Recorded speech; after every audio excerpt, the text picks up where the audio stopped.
Come on, baby, I'm trying to play the game. This, Nathan, this. This. I'm on the phone. Baby, I'm trying to eat. Baby. God dang. I'm trying to sleep. Baby. I'm trying to sleep. Baby. Go to sleep. Oh, but it's men who get rejected, right? It's men that are being rejected all the time, all the men that are posting in dead bedrooms and complaining to their pastors and complaining to their friends and complaining to their mistress that their wife is rejecting them all the time.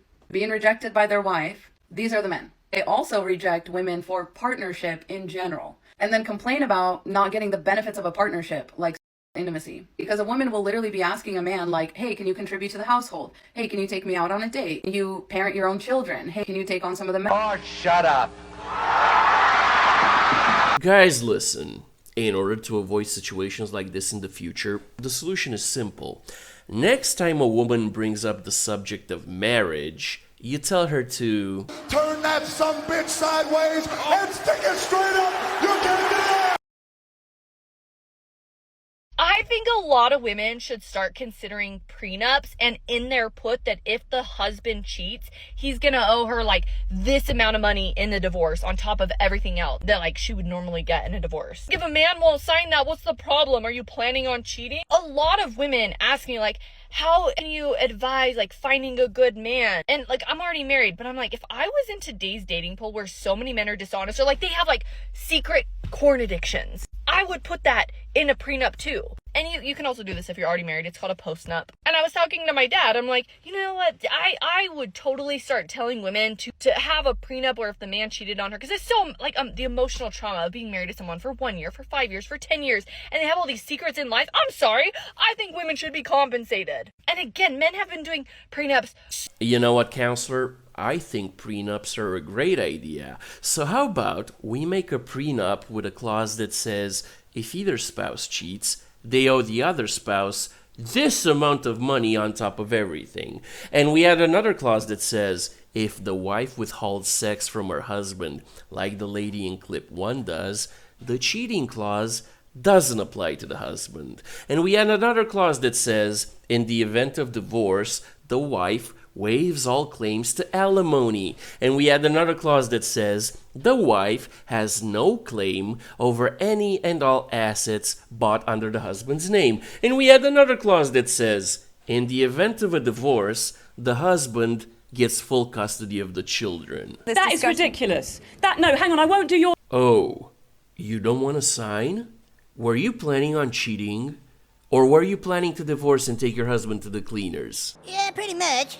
Hey guys, just for fun, before you tell her to turn marriage sideways and shove it up her Dwayne Johnson, present her with a prenup idea like mine. 9 times out of 10, her reaction will be something like this.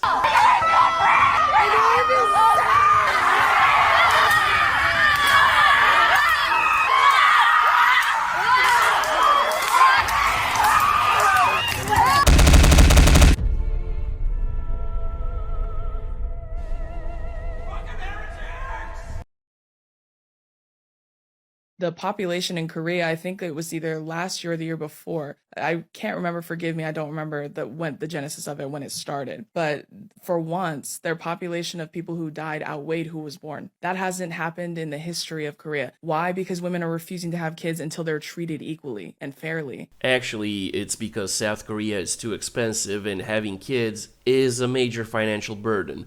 But I've already debunked this in a previous video, so if you want to hear what an actual Korean woman living in the capital of South Korea has to say about the population issue and the 4B movement, watch episode 547. Now back to the cringe. And turns out women are a lot more essential than you would think, than men believe them to be. What? And turns out women are a lot more essential than you would think. Are you sure about that? You know, sweetie, someone being essential to something means that without that someone, that something ceases to function, and well... 100,000 Icelandic women singing together, after walking out of their jobs for one day, shutting down society to demand a more equal society. Almost 1/3 of the whole population. Yeah, 1/3 of the population of a country, all women, didn't show up to work, and the country just carried on. unfazed, as if nothing happened. Essential, am I right? Nope. But hey, since Iceland was so successful at it, in June of this year, some brilliant American women wanted to make a women's strike happen in the good old USA, and the women of America thought it was such a good idea, it looked something like this. I'm Jessie, I'm the organizer. Thanks for coming today. This is the first annual women's strike, first annual of many, okay? I'm gonna start with a quote by Jane Austen. Oh my God, who the hell cares? I don't know who cares, but it's obviously not women. It's sad, isn't it?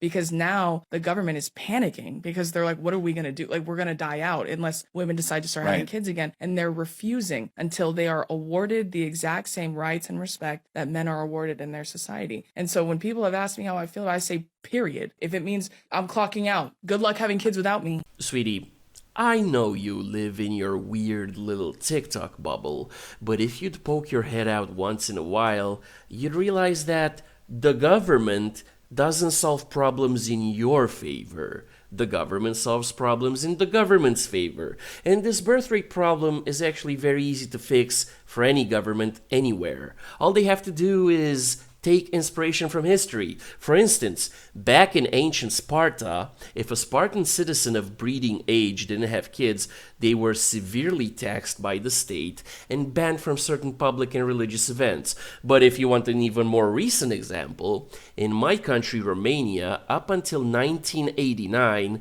women who had no children paid significantly higher taxes than women who had children, and the only way a woman was eligible for abortion was if she had had at least 4 children previously. And I know what you're gonna say, but that was a communist regime. This is a democracy. The government can force me to do anything. It's my body, my choice. Oh, wait, you serious? Let me laugh even harder. Uh-huh, sure. Tell that to your booster shot. Good morning to everybody who is not in the U.S. military. Good morning to everybody who is sitting at home and not on soil that doesn't belong to them, fighting a war for a country that doesn't care about them. I hope you go over there and get your little brain all scrambled up with and then come back here and see how much the United States cares about you, Pookie. See how much they care about you when you come back with, oh, I'm so sad. I piss my pants every time I see a falafel stand in Manhattan. Let's see how much the VA cares about you. Let's see what they tell you to do with your little broken brain from going over to fight a war that's not yours. Aw, what's wrong, Pookie? Not getting enough attention after leaving the industry? Propaganda tool. But, what exactly is your problem with the US military? Did the US military classify your box as a bioweapon or something? Man, you imagine the stank on that?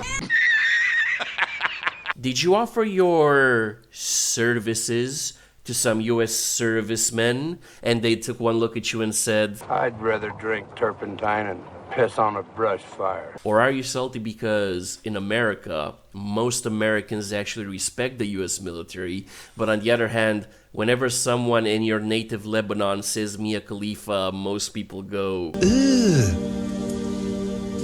Brother, ugh. What's that?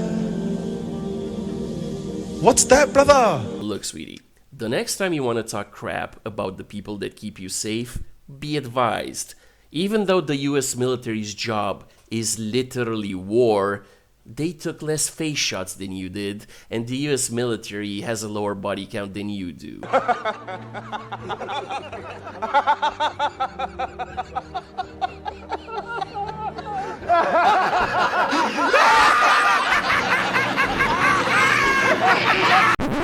So seriously, humble yourself. And that's the bottom line, 'cause Stone Cold said so.